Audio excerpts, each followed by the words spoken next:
For the first time ever, a spy who worked for the Chinese Communist Party's secret police has spoken out about how the CCP operates overseas, and it's way worse than anyone imagined.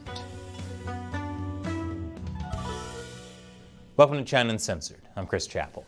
If you thought Chinese dissidents could escape persecution by leaving China, think again. It turns out nowhere is safe.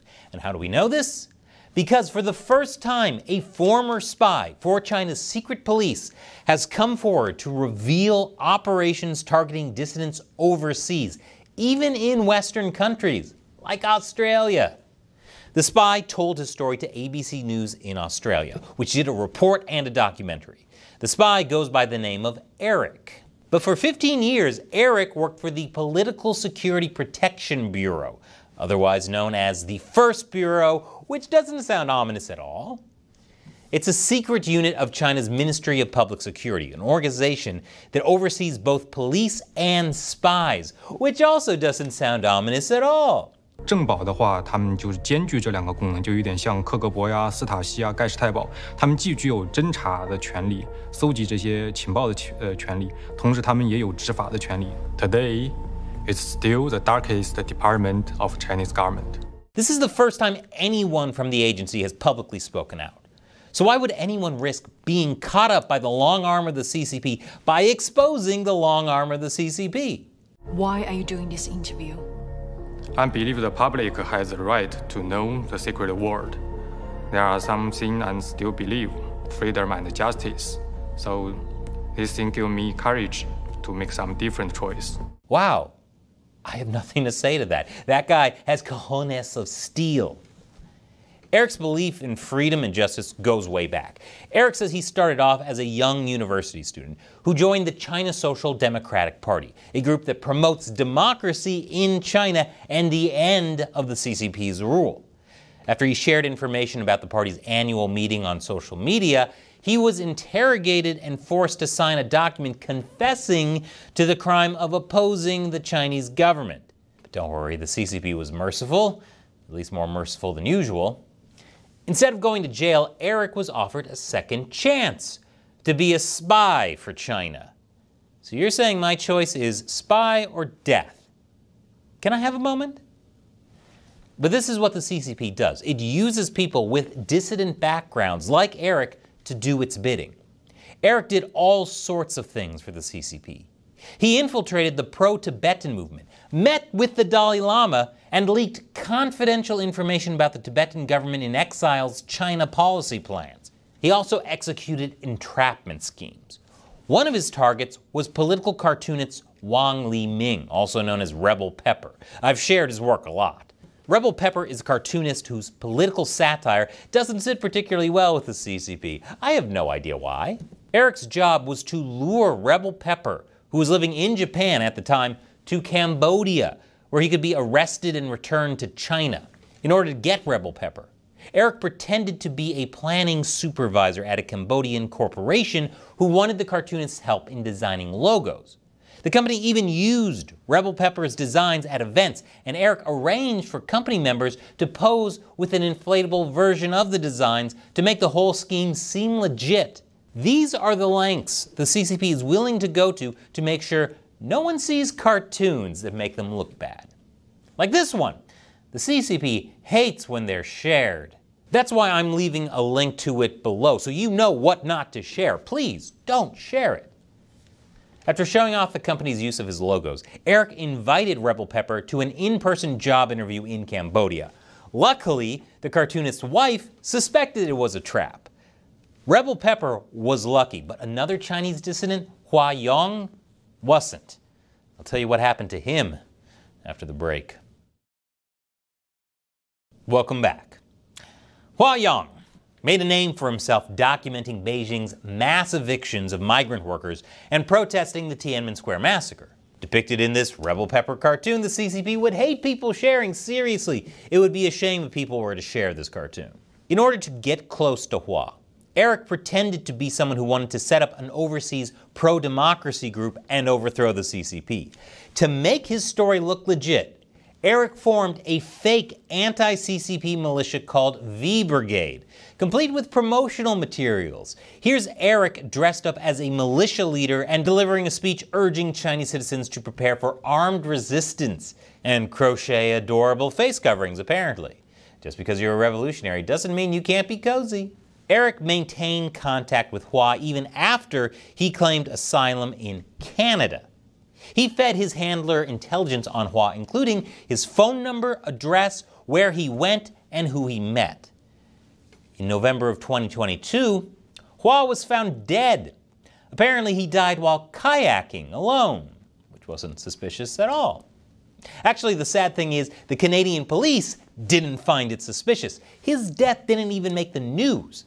But get this, you know that fake V Brigade thing Eric created? Beijing security officials freaked out when they saw that. They thought it was real.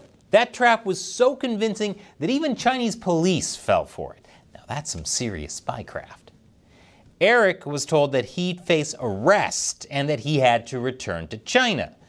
Also that he had to give the stitch pattern for those masks. Seriously, they're just precious. Eric knew then that his time was up. So you're saying my choices are to be arrested by the Chinese police or try to escape to a foreign country? I know which one I'm going to choose. Eric decided to flee to Australia and surrendered himself to the Australian Security Intelligence Organization. And that's how we got the story. Also, it shows how dangerous China is when someone goes to Australia to feel safe. Australia? You know, the Florida of the Pacific? I highly recommend that you watch the ABC News documentary. The link is below. Although Eric is the first spy for the first bureau to speak out, his story is not the only information we have about Chinese foreign entrapment. Earlier this month, the French channel, France 2, also put out a damning report and documentary about China's transnational repression. It focused on an attempt to kidnap a Chinese dissident in Paris and fly him to southern Guangdong province. That plot involved Chinese embassy staff. They threatened the victim and coerced him to meet them at a Chinese restaurant that, strangely enough, had the same address as a place French authorities had identified as an illegal Chinese police station. Yeah, remember all those illegal Chinese police stations that were popping up around the world? Even in New York City?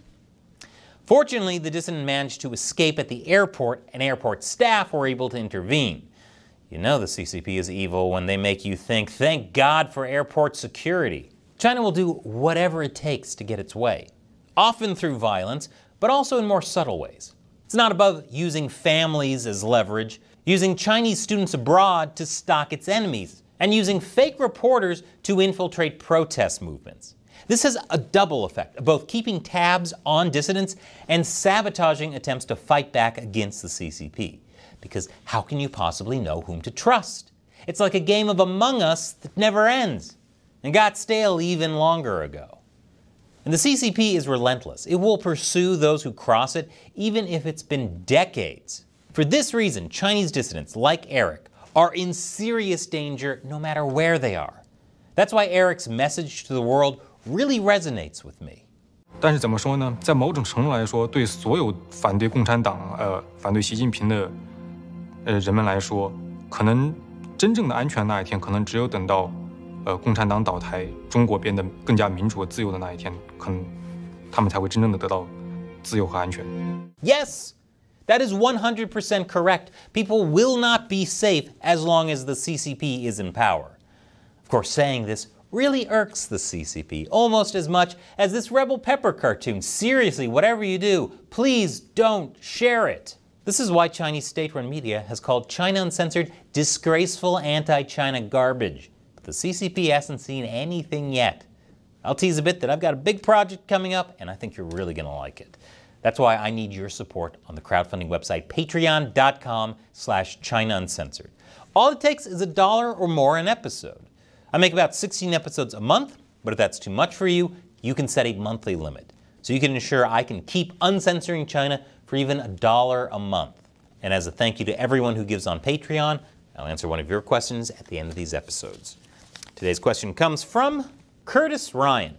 Is the current administration taking any real steps to track down and arrest any others operating illegal PRC police stations? That's a great question, Curtis. So I believe the final total was over 100 illegal Chinese police stations all over the world. And that's just the ones we know about. The US has been shutting them down and arresting some of the people involved. But the problem is those were just one piece of the broader CCP strategy of transnational repression.